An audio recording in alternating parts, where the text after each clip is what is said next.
Воспитувачки негователки во Штип има за сите деца кои се згрижени во детските градинки и родителите можат да бидат спокојни, велат од општината. Општината максимално се вложува, меѓутоа во изминатите години наидовме на еден проблем кој што проблем се имплицираше во делот на човечките ресурси, односно имавме голем недостаток на негователки и воспитувачки во нашата општина, кој што проблем се разбира општината повторно се обиде да го реши и го решаваме веќе неколку години. Како Штип го реши проблемот, кај некои општини тоа ги натера да ги затворат градинките.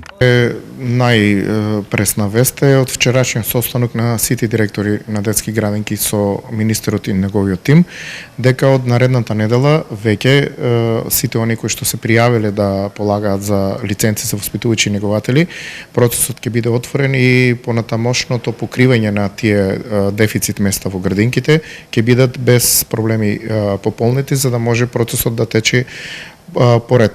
Во меѓувреме го решивме проблемот со ангажирање на лица кои што самата градинка ќе си ги плаќа додека да можеме да ги добиеме новите вработувања. Без оглед на сите околности, изгрижувачкиот и воспитен процес тече со нормален интензитет и според програмата. Стартот на годината ни е успешен.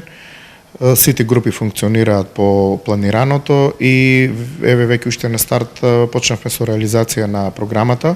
Најбргу ни е државниот празник за 8 септември. Децата веќе спремаат програма. Ќе имаме представување на пастрамелијадата, па потоа е во октомври месец недела на дете. Така да стартувавме со полна пареја и се надевам дека и родителите и сите граѓани ќе уживаат во нашето представување. Ова на Штип му имплицираше и финансиски проблеми, бидејќи новоангажираните мораше да ги плаќа од општинскиот буџет, што инаку е законска обврска на владата. Преку проект со UNDP, каде што дел од оние средства кои што се за плаќање на расходите за ангажирање на воспитувачки негователки паѓаат на терет на општината, а дел на UNDP. Се надеваме во наредниот период ова прашање ќе се надмине и предизвикот за добивање на лиценци за воспитувачки негователки и за зголемување на нивниот број во нашата општина ќе се надмине во најбрз можен период. Во Штип градинките обезбедуваат престој за 1330 деца.